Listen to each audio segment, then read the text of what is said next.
everyone. So today we're going to dive into the history of feminism. It's a movement that has literally reshaped our world, but man, is it misunderstood. We're going to trace its journey wave by wave to really get a handle on its progress, its paradoxes, and what it all means today. So let's kick things off with a modern-day puzzle. I mean, if you ask most people, they'd say they support gender equality, right? But then ask them if they're a feminist, and you might get a really hesitant answer, kind of like this famous one from Lady Gaga. So why is a word that just means equality something people often run away from? Well, the answer is buried in its complicated history. All right, let's go back in time. The first wave, it popped up in the late 19th and early 20th centuries.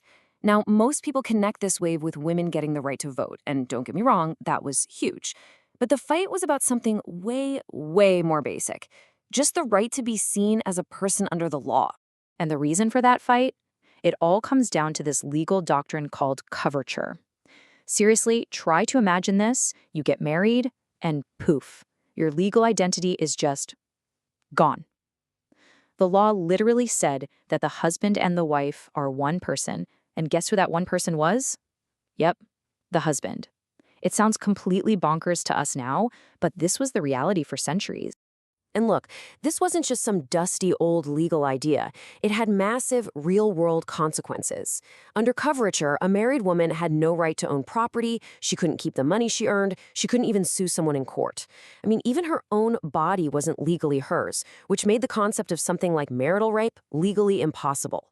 So the fight wasn't just for a voice in politics, it was a fight for basic personhood. So you can imagine, this was a long, hard fight. It really kicked off in a big way at the Seneca Falls Convention in 1848, and it took over 70 years to finally win its most famous victory, the 19th Amendment, giving women the vote. But, and this is a big but, that victory came at a really troubling cost. And right here, we hit the first huge paradox of this story. To get enough votes to actually pass the 19th Amendment, the leaders of the suffrage movement appealed directly to racism. They went to southern states and argued that giving white women the vote was the best way to guarantee the continuance of white supremacy. It was a massive step forward for some women, but it was a victory built on the exclusion of others. So, after the vote was won, things kind of went quiet for a while. But then, the 1960s happened and boom, a second wave started building. And this wave, it was a totally different animal. It was way more radical, and it took on all the taboo topics, sexuality, the workplace, reproductive rights, and dragged them right into the spotlight. You know, it's actually kind of hard to wrap your head around what life was like for women back then. Think about this. You could be fired totally legally just for getting pregnant. Job ads in the newspaper were literally split into help wanted male and help wanted female. You couldn't even get a credit card without your husband's signature. The second wave rose up to fight against these everyday injustices. But almost right away, the movement started to split apart.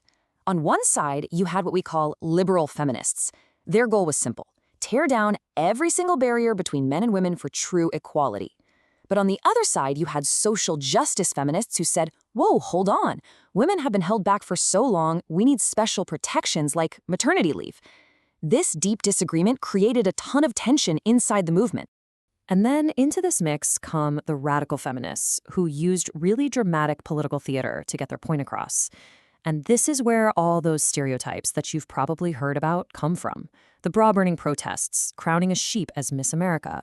Now, their goal was to get attention, and hey, it worked.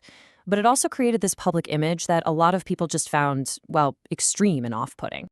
But here's the thing. Despite all that internal fighting and the wild public image, the second wave got so much done. Title IX completely changed the game for women in education. New laws made it illegal to fire a woman because she was pregnant, and the Supreme Court finally got rid of those sex-segregated job ads. These were absolutely monumental wins. Okay, so all those massive legal wins from the second wave really set the stage for the next generation, right? So we get to the 1990s, and the third wave starts to form. But this one was different. It was less about a single political agenda and way more about a cultural revolution, all about individual expression and reclaiming power. A lot of what the third wave did was take second wave ideas and just flip them completely upside down. So where a second waver might see makeup and high heels as tools of oppression, a third waver would say, No, we can reclaim those things. We can define what's beautiful and feminine for ourselves. It was all about being the subject, not the object. And you guessed it, here comes the paradox of this wave. Because it was so focused on individual empowerment, and because a lot of people started rejecting the feminist label, the movement kind of lost its unified political power. It became more about me and my identity, and less about a shared game plan for changing laws. That intense focus on the individual really paved the way for what a lot of people are calling the fourth wave, our current era. And it is defined by one thing more than anything else: the internet. Feminism today is all about using digital platforms to call out misogyny and challenge power, often in real time. I mean, look no further than the #MeToo movement. That's a textbook example.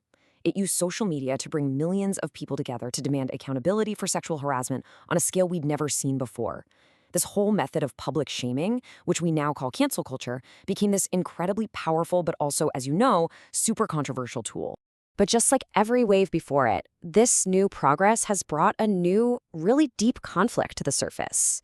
Right now, the biggest and most challenging divide within feminism is all about gender identity and whether transgender women should be fully included in the movement.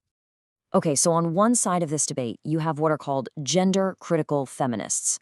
Their view is that biological sex is a fundamental reality that shapes a person's life. From their perspective, someone born male always keeps a certain kind of male privilege, and they see trans women demanding to be seen as women as just another form of that male entitlement. But then, on the other side, you have trans women and their allies, and they point to the absolutely terrifying levels of violence and discrimination they face every day. When you see a statistic like this, that 41% of trans people in a survey had attempted suicide, it drives home the point that for them, this is not some abstract theoretical argument. This is literally about survival. So, wow, after that whirlwind tour through 4 waves, where does that leave us? Well, it's clear that feminism isn't just one thing. It's never been just one thing. It's this messy, evolving, ongoing story of incredible progress that is marked at every single turn by these deep and painful paradoxes. When you lay it all out like this, a really clear pattern starts to show up, doesn't it? Each wave achieves something vital, but in doing so, it either creates or uncovers a brand new conflict. Winning legal personhood exposed the movement's racial exclusion. Securing rights in the workplace led to huge fights over strategy. And today's digital power has forced this intense debate over the very meaning of the word woman. And all of this brings us to the single biggest question facing the movement today. Every single wave has had to wrestle with this: who gets to be included and who gets left out? As feminism keeps evolving, the answer to this question, well, that's what's going to define its next chapter. Thanks so much for joining me for this explainer.